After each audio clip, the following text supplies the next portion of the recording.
Circus के अंदर से फिल्माए गए खौफनाक दृश्य 100 साल पहले के विकृति प्रदर्शन के पीछे की सच्चाई को उजागर करते हैं। मानव इतिहास की लंबी धारा में हमेशा कुछ ऐसे विशेष लोग रहे हैं जो शरीर की आनुवांशिक वजहों या जीन में हुए बदलावों के कारण दुर्भाग्य से आम लोगों से बिल्कुल अलग तरह के विकृत शरीर के साथ जन्मे। और जो बात और भी अकल्पनीय है, 19वीं सदी में यानी आज से 100 साल से भी पहले बड़ी संख्या में लोग खास तौर पर भारी भरकम पैसे देकर सिर्फ इसी मनोरंजन को देखने आते थे। नतीजा ये हुआ कि ऐसी बेहद अनुचित, यहां तक कि शोषणकारी कही जा सकने वाली प्रदर्शन संस्कृति एक दौर में बेहद लोकप्रिय हो गई। इन व्यक्तियों को करीब से समझने से पहले उस समय की ऐतिहासिक पृष्ठभूमि जानना जरूरी है। 19वीं सदी के मध्य उत्तरार्ध से 20वीं सदी के शुरुआती वर्षों तक पश्चिमी समाज औद्योगिक क्रांति के अंतिम चरण में था। शहरीकरण तेजी से बढ़ रहा था और मध्यम वर्ग नए मनोरंजन के तरीके खोज रहा था। सर्कस और कार्निवल आम मनोरंजन के अहम ठिकाने बन गए और फ्रीक शो इन आयोजनों का सबसे ज्यादा भीड़ खींचने वाला हिस्सा बन गया। पीटी बार्नम इस उद्योग के शुरुआती स्थापकों में से एक थे। उन्होंने 1841 में अमेरिकन म्यूजियम बनाया और वहां तरह तरह की मानव चमत्कार दिखाने शुरू किए।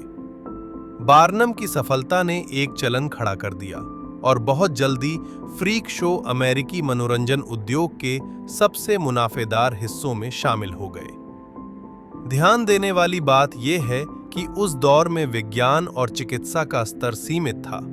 आज जिन बीमारियों को इलाज या समझा जा सकता है, वे तब अविश्वसनीय घटना मानी जाती थीं।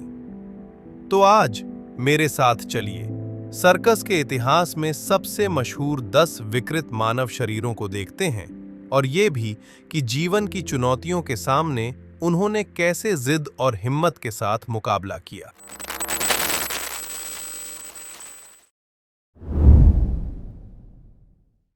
इस भाई का नाम है फेलिक्स विर्ले और लोग उन्हें रबर मैन कहते थे। क्यों? क्योंकि उनके शरीर की लचक ऐसी थी कि देखकर इंसान दंग रह जाए। हम तो कंप्यूटर के सामने थोड़ी देर बैठ लें तो कमर सीधी नहीं होती, लेकिन वे खुद को मोड़कर एक पूरा घेरा बना लेते थे। इतना ही नहीं, उनके शरीर के हर हिस्से की त्वचा बेहद लंबी खिंच जाती थी, पूरा इंसान जैसे रबर से बना हो। वाकई हैरतअंगेज। असल में फेलिक्स ऐसा कर पाते थे क्योंकि उन्हें एक बीमारी थी, एहलर्स-डायनलॉस सिंड्रोम। ये बीमारी सिर्फ त्वचा को असामान्य रूप से लचीला नहीं बनाती, बल्कि जोड़ों और रक्तवाहिकाओं की दीवारों जैसी शरीर की संयोजी ऊतकों को भी प्रभावित करती है। आधुनिक चिकित्सा शोध के मुताबिक एहलर्स-डायनलॉस सिंड्रोम संयोजी ऊतकों को प्रभावित करने वाली आनुवंशिक बीमारियों का एक समूह है और अभी तक कम से कम 13 उपप्रकार की पुष्टि हो चुकी है। फेलिक्स को संभवतः इनमें से हाइपर इलास्टिक टाइप था, जिसकी खास पहचान है बेहद नरम त्वचा और असामान्य रूप से लचीले जोड़। ध्यान देने वाली बात यह भी है कि यह बीमारी जहां फेलिक्स को एक अनोखी क्षमता देती थी, वहीं स्वास्थ्य जोखिम भी लाती थी, जैसे जोड़ों का उखड़ जाना, त्वचा का नाजुक होना और आंतरिक अंगों से जुड़ी समस्याएं। इसीलिए फेलिक्स ने बचपन से ही महसूस किया कि वह दूसरों से अलग है। बचपन में जब वह लुका छिपी खेलता था तो दूसरे बच्चे उसे ढूंढ ही नहीं पाते थे, क्योंकि वह सबसे अकल्पनीय छोटे से कोने में भी सिकुड़ कर छिप जाता था। बड़ा होकर उसने इस हुनर को और भी कमाल तक पहुंचा दिया। ट्रेनिंग और जन्मजात प्रतिभा ने उसके शरीर को मानो बिना हड्डी का बना दिया। वह ऐसे ऐसे अविश्वसनीय करतब कर लेता था कि लगता था जैसे वह इंसान नहीं बल्कि रबर से बनाया गया हो। फेलिक्स के सबसे मशहूर स्टंट्स में यह शामिल था कि वे अपने पूरे शरीर को मोड़कर एक छोटे से बक्से में पूरी तरह समेट लेते थे, और फिर सिर को दोनों पैरों के बीच से निकालकर एक मानव वृत्त जैसा आकार बना देते थे। उस दौर में इसे असंभव सा कारनामा माना जाता था और इसी ने असंख्य दर्शकों को खींचा। ऐसे चमत्कार ने फेलिक्स की जिंदगी को भी असामान्य बना दिया। इस खास काबिलियत के कारण वे समय-समय पर बार्नम बेली सर्कस में दिखाई देते थे और कभी-कभी अजीब से साइड इनकम भी कर लेते, जैसे बार में लोगों को डराना वगैरह। ऐतिहासिक रिकॉर्ड के अनुसार करियर के चरम दौर में फेलिक्स हर हफ्ते उतना कमा लेते थे जितना उस समय का एक सामान्य मजदूर कई महीनों में कमाता था। वे अमेरिका और यूरोप में घूम-घूम कर राजघरानों और मशहूर हस्तियों के सामने परफॉर्म करते थे और उस दौर के एक सच्चे अंतर्राष्ट्रीय स्टार बन गए थे। बेशक यह भी नकारा नहीं जा सकता कि फ्रीक शो में शामिल होना शायद फेलिक्स के लिए पैसे कमाने का सबसे अच्छा तरीका था। लेकिन इसके पीछे एक सामाजिक सवाल भी है। उस समय के फ्रीक शो, क्या वे फेलिक्स जैसे लोगों का इस्तेमाल करके पैसा कमा रहे थे, या फिर वे उन लोगों के लिए एक अच्छी नौकरी थे जिनके पास और कोई विकल्प नहीं था? आप क्या सोचते हैं? वीडियो देख रहे आपका जवाब क्या है? फैनी मिल्स। फैनी मिल्स ओहायो की एक बिगफुट गर्ल। कमर से ऊपर देखें तो फैनी एक सामान्य महिला जैसी ही लगती थीं, लेकिन उन्हें एक दुर्लभ बीमारी थी, मिलरॉय रोग। इस बीमारी ने उनके निचले शरीर को असामान्य रूप से विशाल बना दिया, खासकर उनके पैर, जिनकी लंबाई हैरान कर देने वाले 48 सेंटीमीटर और चौड़ाई 18 सेंटीमीटर तक पहुंच गई थी। आधुनिक चिकित्सा शोध बताता है कि मिलरॉय रोग एक आनुवंशिक बीमारी है जो लसीका वाहिकाओं के विकास में गड़बड़ी से जुड़ी होती है। इसकी मुख्य विशेषता है लिम्फेडेमा, यानी लसीका द्रव के जमा होने से ऊतकों में सूजन। फैनी का मामला संभवतः बेहद गंभीर था, जिसने निचले अंगों की असामान्य वृद्धि करा दी। इस बीमारी का आज भी पूर्ण इलाज उपलब्ध नहीं है। लक्षणों को नियंत्रित करने के लिए फिजिकल थेरेपी और कंप्रेशन स्टॉकिंग्स जैसी विधियां अपनाई जाती हैं। अपनी इस अनोखी शारीरिक स्थिति के कारण फैनी को रोजमर्रा की जिंदगी में ढेरों दिक्कतें झेलनी पड़ी। बाजार के सामान्य जूते और मोजे उन्हें फिट ही नहीं आते थे। उन्हें जूते बनाने के लिए 3 बकरियों की खाल का इस्तेमाल करना पड़ता था और मोजों के लिए तकिए के कवर का। फैनी का दैनिक जीवन बेहद असुविधाजनक था। चलना मुश्किल, सार्वजनिक परिवहन लगभग इस्तेमाल के लायक नहीं और सामाजिक गतिविधियां भी बहुत सीमित। और उस दौर में जब महिलाओं की स्थिति पहले से ही कमजोर थी, फैनी जैसी विकृत महिला को जिस सामाजिक पूर्वाग्रह और भेदभाव का सामना करना पड़ा होगा, वह कल्पना से भी बाहर है। बचपन और किशोरावस्था में ही उनकी शक्ल सूरत ने कई मीडिया संस्थानों का ध्यान खींच लिया था। कई मीडिया ने उन्हें ऑफर दिए, लेकिन फैनी के पिता ने हर बार सख्ती से इनकार कर दिया। पिता के गुजर जाने के बाद ही फैनी ने तय किया कि वे प्रदर्शन में हिस्सा लेंगी ताकि घर के खर्च में मदद हो सके। परिवार की सुरक्षा से निकलकर सार्वजनिक प्रदर्शन की ओर यह बदलाव फैनी के लिए निश्चित ही एक बड़ा मानसिक झटका रहा होगा। उस समय के पत्रकारों की इंटरव्यू रिकॉर्ड के मुताबिक शुरुआत में फैनी बहुत शर्मीली और घबराई हुई थीं, लेकिन समय के साथ वे दर्शकों की निगाहों की आदी होने लगी, यहाँ तक कि उन्होंने लोगों के सवालों और प्रतिक्रियाओं से निपटना भी सीख लिया। इसी तरह 25 साल की उम्र में फैनी ने अपना एग्जीबिशन करियर शुरू किया।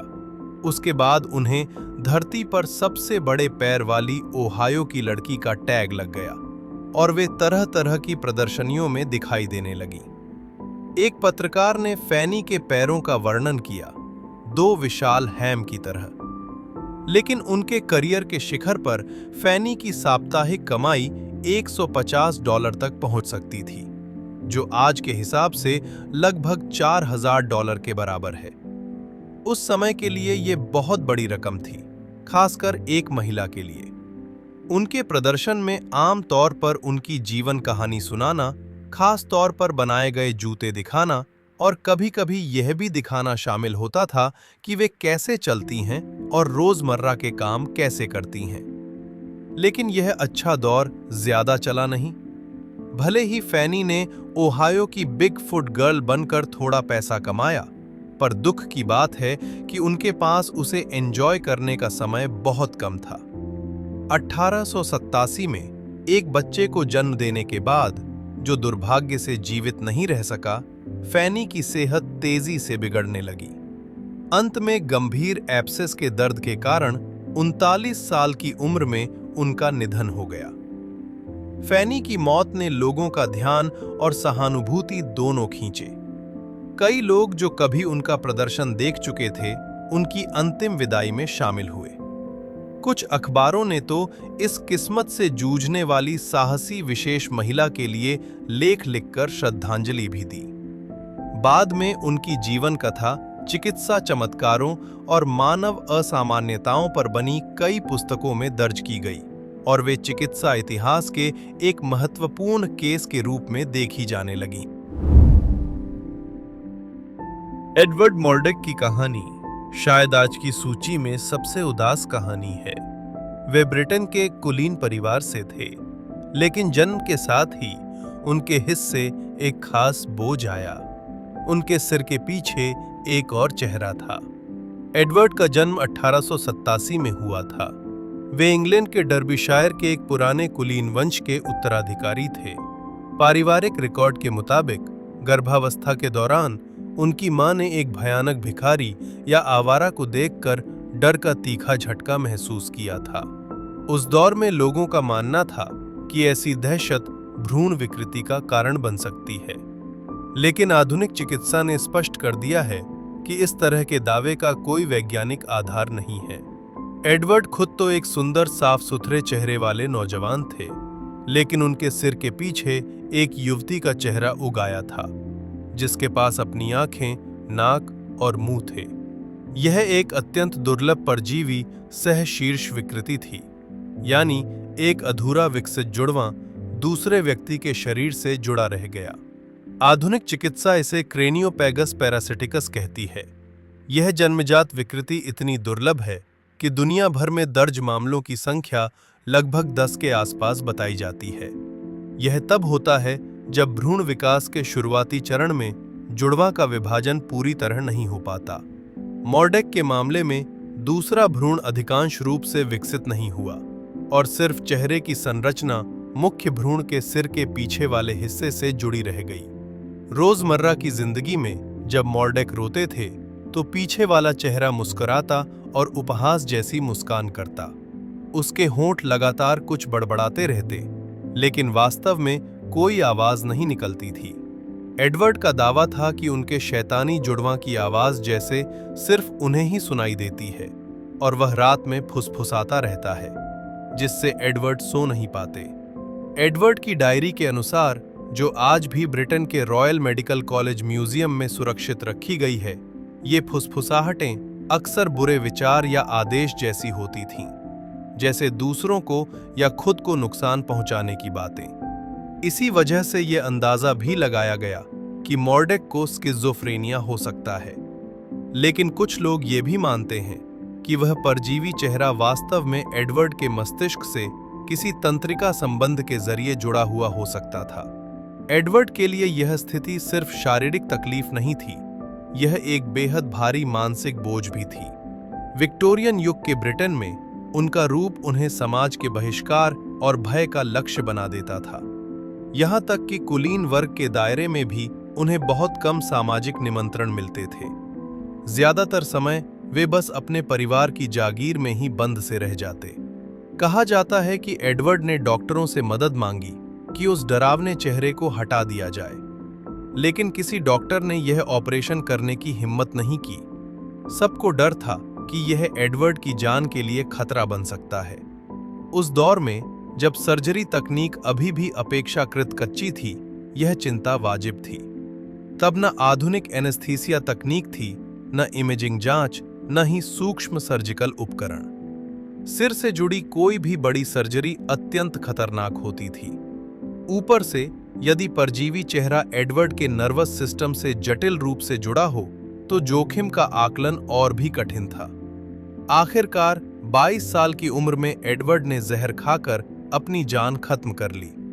वे इस दुनिया के लिए सिर्फ एक पत्र छोड़ गए, जिसमें उन्होंने अनुरोध किया कि उन्हें दफनाने से पहले उस शैतानी चेहरे को नष्ट कर दिया जाए, ताकि कब्र में भी वह भयानक फुसफुसाहट जारी न रख सके। उनकी अपनी इच्छा के अनुसार उन्हें एक सुनसान या छोड़ी हुई जगह में दफनाया गया। न कोई पत्थर, न कोई निशान। एडवर्ड की त्रासदी ने उस समय चिकित्सा जगत को जुड़वां और परजीवी जुड़वां पर और शोध करने के लिए प्रेरित किया। उनका केस कई चिकित्सा पुस्तकों में दर्ज हुआ और इस तरह की दुर्लभ स्थितियों को समझने के लिए एक महत्वपूर्ण संदर्भ बना। आज भी इंग्लैंड के डर्बीशायर में मॉर्डेक परिवार की पुरानी जागीर के आसपास 2 चेहरे वाले भूत की कथा सुनने को मिलती है। कहा जाता है कि एडवर्ड की आत्मा अब भी भटकती है।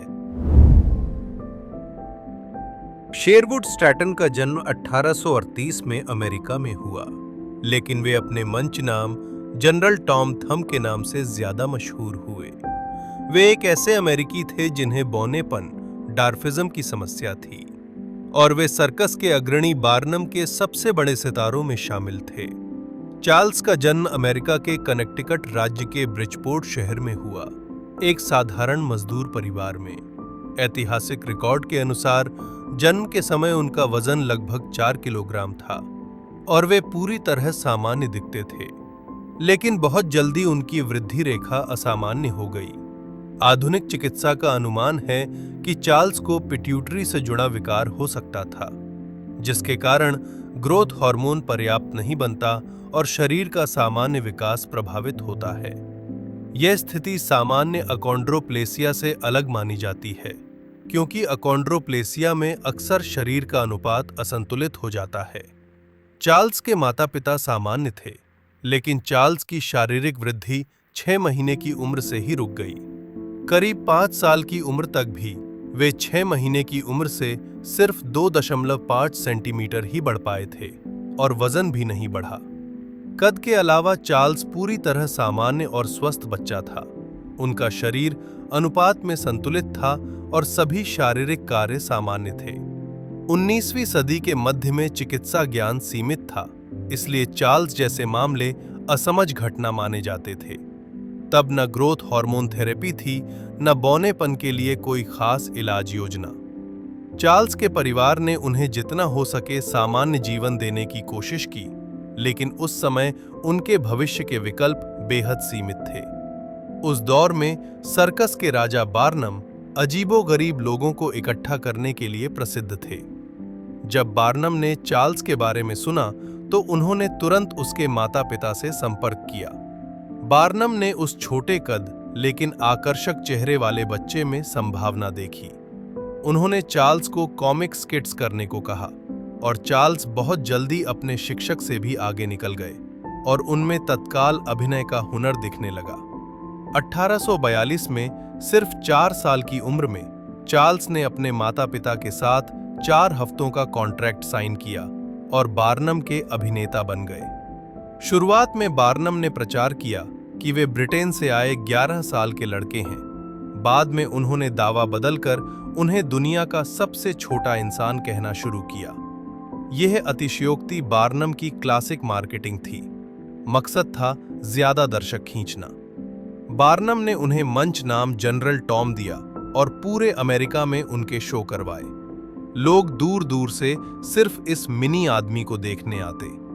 बहुतों का इरादा सहानुभूति जताने का होता, लेकिन वे चार्ल्स की चतुराई और आकर्षण से मंत्रमुग्ध हो जाते। उन्होंने विक्टोरिया महारानी और अब्राहम लिंकन के सामने भी परफॉर्म किया था।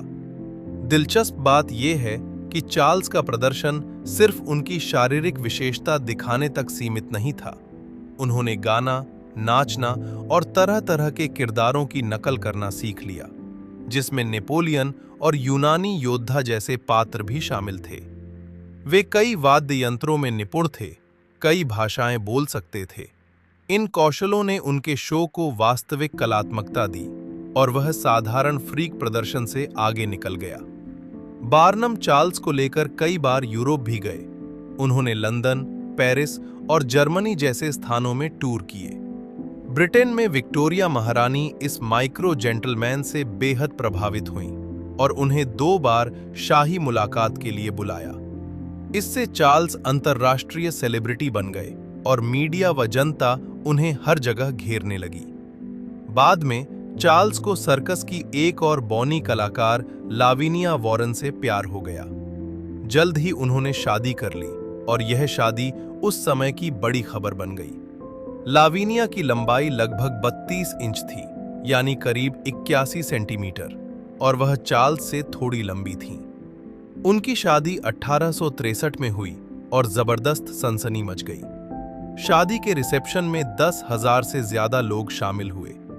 बार्नम ने इस शादी को भी एक विशाल मार्केटिंग इवेंट बना दिया, लेकिन चार्ल्स के लिए यह एक सच्चा प्रेम विवाह था। बार्नम के प्रबंधन में चार्ल्स ने खूब पैसा कमाया। न्यूयॉर्क में उनके पास एक घर और एक यॉट थी। बाद में जब बार्नम खुद आर्थिक मुश्किल में फंसे तो चार्ल्स ने ही उनकी मदद की। कहा जा सकता है कि सर्कस फ्रीक शो के लोगों में चार्ल्स सबसे सफल लोगों में से एक थे। यह भी उल्लेखनीय है कि आर्थिक मामलों में चार्ल्स बहुत समझदार थे। आइंग और आझांग इतिहास के सबसे मशहूर जुड़े हुए जुड़वा बच्चों में से एक माने जाते हैं। शायद आपने सायामी जुड़वा शब्द भी सुना होगा। वही शब्द इन्हीं 2 भाइयों से निकला। 1811 में उनका जन्म आज के थाईलैंड में हुआ था और उस समय उनके इलाके को सियाम कहा जाता था। चिकित्सा इतिहास के रिकॉर्ड के अनुसार यिंग और झांग एक ही लिवर साझा करते थे। उनके वक्षस्थल निचला सिरा जुड़ा हुआ था, लेकिन वे किसी और अंग को साझा नहीं करते थे। इस तरह के जुड़ाव को चिकित्सा में थोरैकोपैगस कहा जाता है। ये जुड़े हुए जुड़वा बच्चों का अपेक्षाकृत आम रूप माना जाता है। आज के समय में ऐसे मामलों में आमतौर पर जन्म के तुरंत बाद अलग करने की सर्जरी की जाती है, लेकिन 19वीं सदी की शुरुआत में ऐसी सर्जरी की कल्पना भी मुश्किल थी। इन भाइयों की खोज का श्रेय एक स्कॉटिश व्यापारी रॉबर्ट हंटर को जाता है। कहा जाता है कि 1824 में हंटर ने इन्हें पहली बार मैनाम नदी पर एक मछुआरे की नाव में देखा था। शाम के वक्त दोनों जुड़वा तैर रहे थे और हंटर ने उन्हें किसी अजीब जानवर समझ लिया। बाद में जब सच में मुलाकात हुई और साथ समय बीता तो हंटर ने समझा कि इस जोड़ी के पीछे बड़ा आर्थिक फायदा छिपा है। फिर उसने बहला फुसलाकर उन्हें अमेरिका ले गया और वहीं से उनका फ्रीक शो वाला दौर शुरू हुआ। हंटर ने जुड़वा भाइयों से वादा किया कि वह उन्हें पश्चिमी दुनिया में ढेर सारा पैसा कमाएगा और फिर सम्मान के साथ उन्हें घर लौटाएगा। लेकिन हंटर का असली मकसद ये था कि उनके अनोखे रूप का इस्तेमाल करके उन्हें विदेशी अजूबा बनाकर जिज्ञासु पश्चिमी दर्शकों के सामने पेश किया जाए। शुरुआत में लोगों की दिलचस्पी ज्यादातर सहानुभूति से जुड़ी थी। करीब 3 साल ऐसे ही गुजर गए। फिर जुड़वा भाइयों को समझ आया कि उनका मैनेजर उन्हें लगातार धोखा दे रहा है। तब उन्होंने साफ साफ उससे नाता तोड़ लिया और खुद ही टूर पर निकल पड़े। वे अच्छे निशानेबाज थे, दौड़ भी सकते थे और तैर भी सकते थे, और आपस में उनका तालमेल बेहद अच्छा था। गहराई से सोचने के बाद दोनों ने तय किया कि अब वे अपना करियर खुद संभालेंगे। उन्होंने जल्दी ही अंग्रेजी सीख ली, कारोबार की समझ बनाई और अपना खुद का मैनेजर भी नियुक्त किया। साथ ही अपनी खुद की टीम भी खड़ी की। ये फैसला सही साबित हुआ। उनकी कमाई तेजी से बढ़ी और वे जल्द ही अच्छी खासी दौलत जमा करने लगे। खुद के नियंत्रण में उनके शो भी उनकी गरिमा का ज्यादा ख्याल रखने लगे। ये सिर्फ दिखावा नहीं रहा, बल्कि उनकी क्षमता और समझ का प्रदर्शन बन गया। 1839 तक उनके पास पर्याप्त बचत हो चुकी थी और उन्होंने रिटायर होने का फैसला किया। रिटायरमेंट के बाद वे नॉर्थ कैरोलिना में बस गए और संपत्ति खरीदी। वे अमेरिकी नागरिक बन गए और उनके पास कई गुलाम भी थे। नॉर्थ कैरोलिना की जिंदगी ने उन्हें ऐसा सामाजिक स्वीकार दिलाया जो पहले कभी नहीं मिला था। उन्होंने एक प्लांटेशन खरीदा और गुलाम रखे।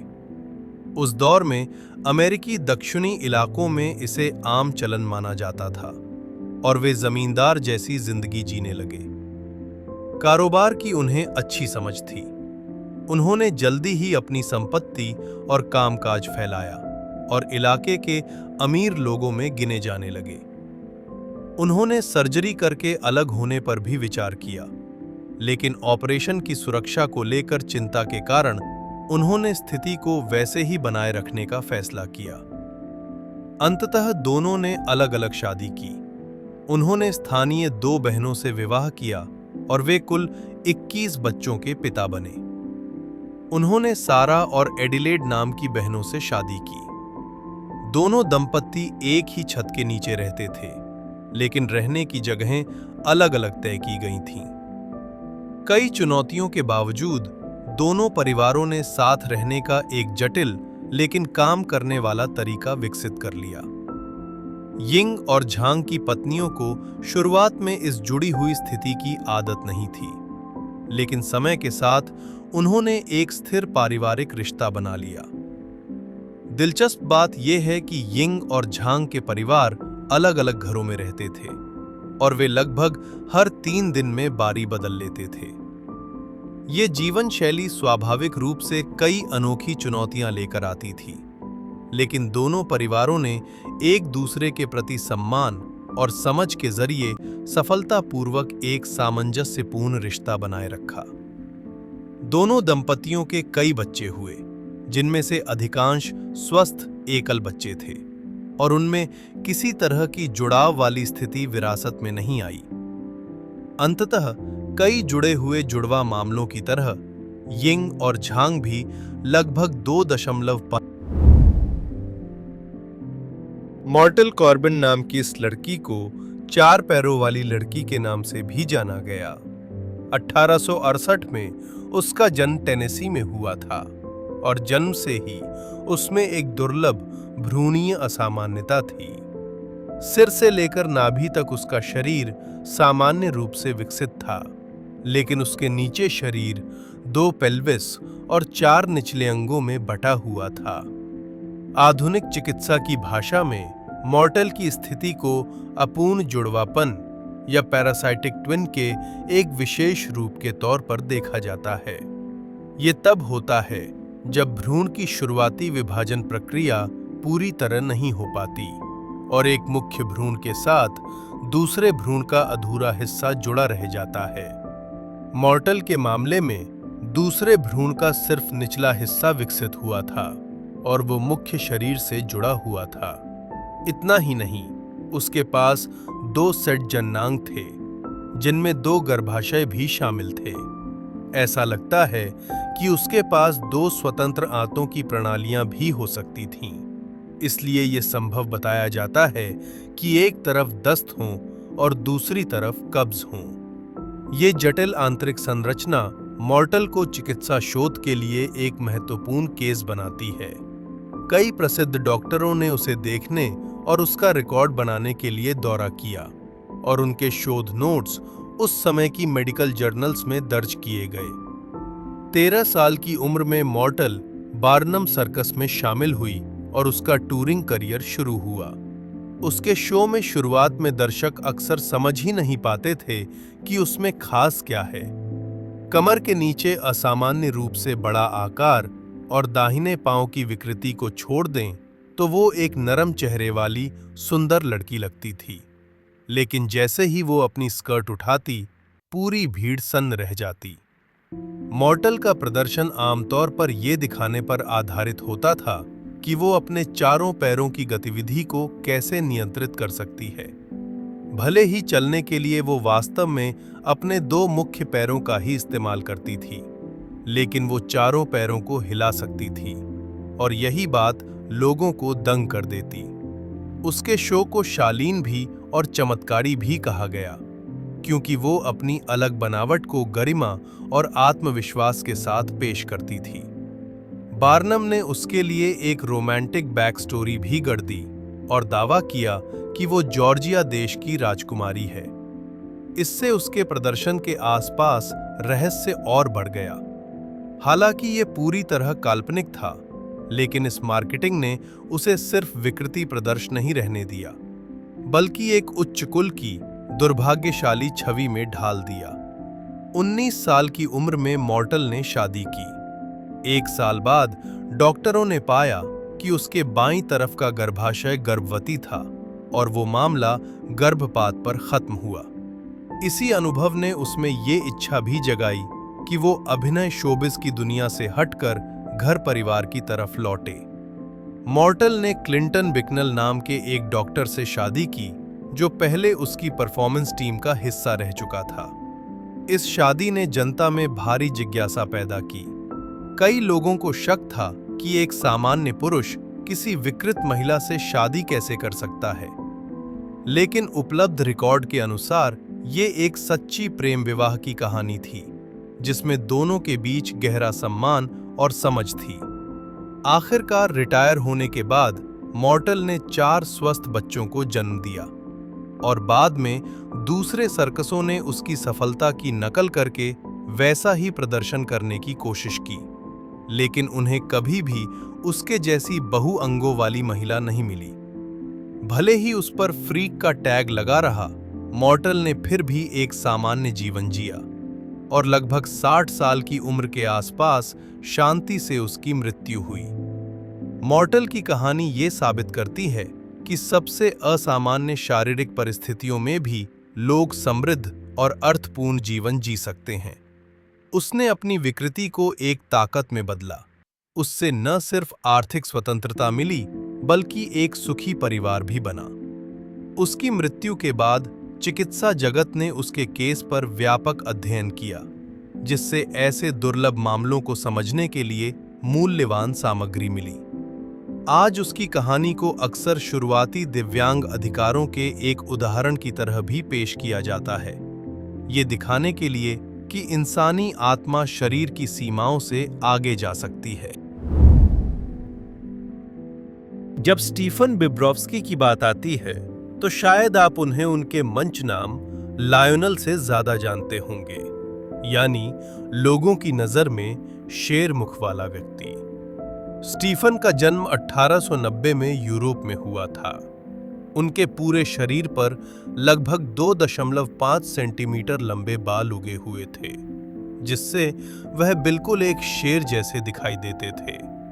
बाद में वैज्ञानिकों ने निष्कर्ष निकाला कि उसे एक दुर्लभ आनुवंशिक बीमारी थी, जिसे हाइपरट्राइकोसिस कहा जाता है। इससे उसके शरीर पर बाल असामान्य रूप से बहुत ज्यादा बढ़ते थे।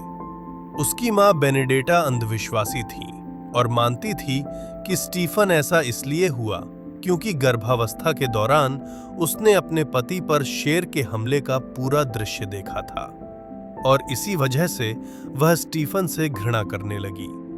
यहां तक कि जब स्टीफन 4 साल का था, तब उसने उसे एक जर्मन मैनेजर के हवाले कर दिया। बाद में स्टीफन बार्नम बेली सर्कस का कलाकार बना। जब उसने शो करना शुरू किया, तो हथेलियों और पैरों के तलवों को छोड़कर उसका लगभग पूरा शरीर बालों से ढका था। खासकर चेहरे के बाल 20 सेंटीमीटर तक बढ़ चुके थे, और शरीर के बाकी हिस्सों में भी करीब 10 सेंटीमीटर लंबे बाल थे।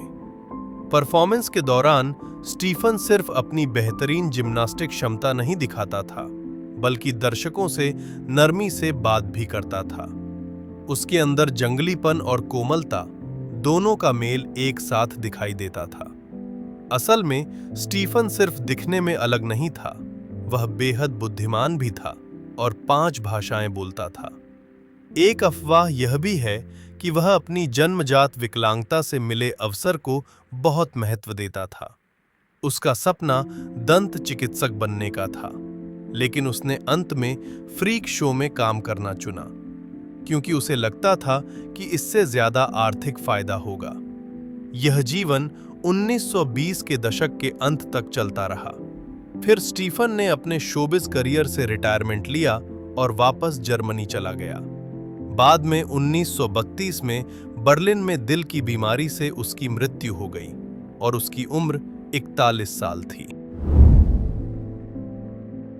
शो की दुनिया में जीता जागता कंकाल कहलाने वाले आइजैक स्प्रैग का जन्म 1841 में अमेरिका के मैसाचुसेट्स में हुआ था।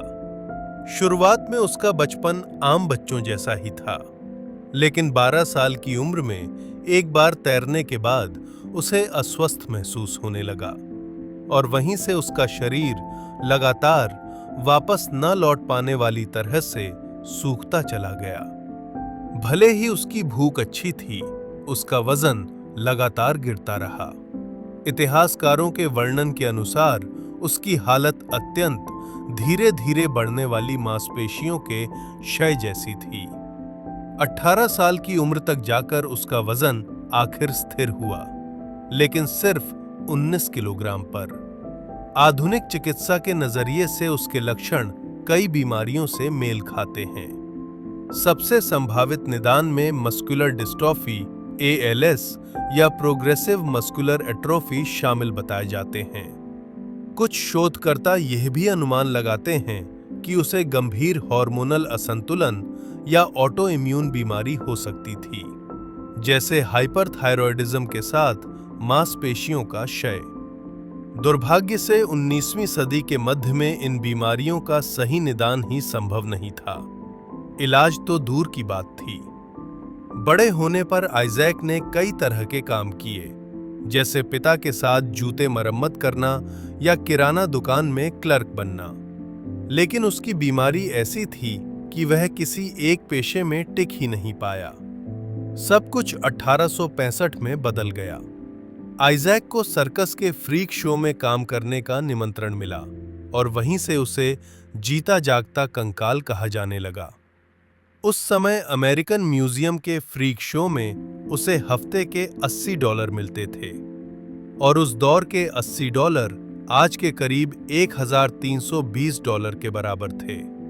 कमाई ठीक थी, लेकिन कीमत यह थी कि उसे हर दिन अपमान सहना पड़ता था। फिर भी इतनी खराब शारीरिक हालत में भी किस्मत से उसे सच्चा प्यार मिला और उसके 3 स्वस्थ बेटे भी हुए। इसलिए भले ही आइजैक बाद के वर्षों में फ्रीक शो से दूर जाना चाहता था, लेकिन आर्थिक तंगी ने उसे मजबूर किया कि वह काम जारी रखे। यह भी अफवाह है कि घर के खर्चों के अलावा उसे जुए की समस्या भी थी। इस तरह समय बीतता गया और 44 साल की उम्र तक उसकी लंबाई 168 सेंटीमीटर थी, लेकिन उसका वजन अब भी केवल 19.5 किलोग्राम ही था। उसकी सेहत की हालत बहुत खराब थी। उसे अक्सर अपने साथ दूध रखना पड़ता था और होश बनाए रखने के लिए वह समय समय पर एक घूंट पी लेता था। सर्कस की जिंदगी भी उसके लिए आसान नहीं थी। उम्र बढ़ने के साथ उसकी हालत और बिगड़ी। उसे सांस लेने में तकलीफ, दिल की धड़कन का तेज होना और अत्यधिक थकावट जैसे लक्षण होने लगे। सर्कस का घुमंतू जीवन, लंबी यात्राएं, जगह बदलना, अनियमित दिनचर्या उसकी सेहत को और नुकसान पहुंचाता गया।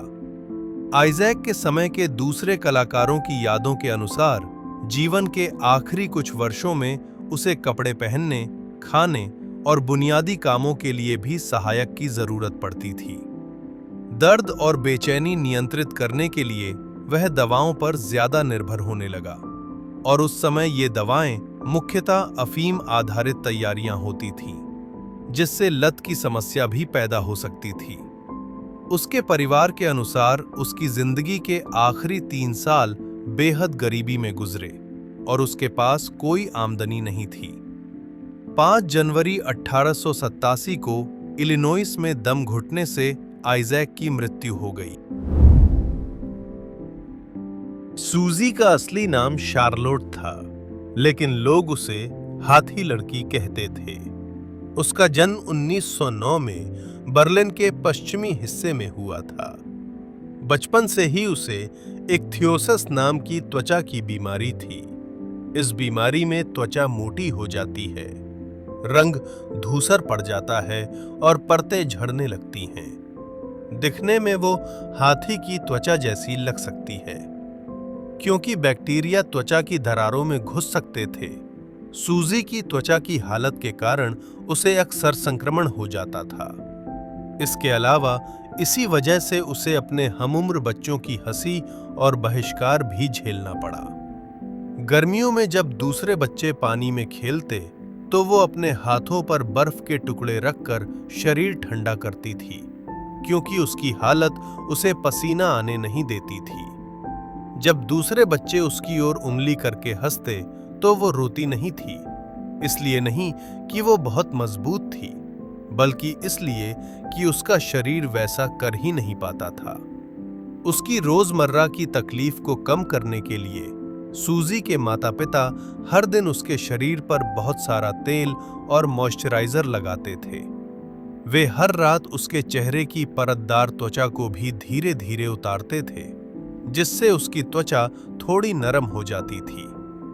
लेकिन यह पूरी प्रक्रिया सूजी को जीवन भर लगातार जारी रखनी पड़ती थी।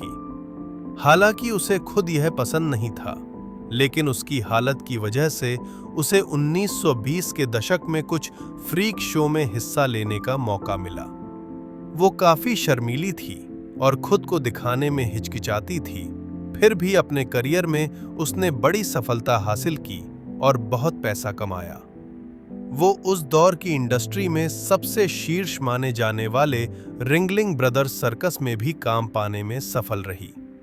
इसी तरह 1960 के दशक के अंत में जब उसका मैनेजर स्लैश एजेंट निधन हो गया, तब जाकर सूजी ने अपना प्रदर्शन करियर खत्म किया। उसकी आखिरी सार्वजनिक उपस्थिति पेंसिल्वेनिया के एलनटाउन ग्रेट फेयर में थी, जहां उसने स्वैम्प गर्ल के रूप में अकेले प्रस्तुति दी। रिटायरमेंट के बाद सूजी ने अपने करियर की कमाई से एक छोटा सा फार्म खरीदा और अपेक्षाकृत निजी व शांत जीवन जिया।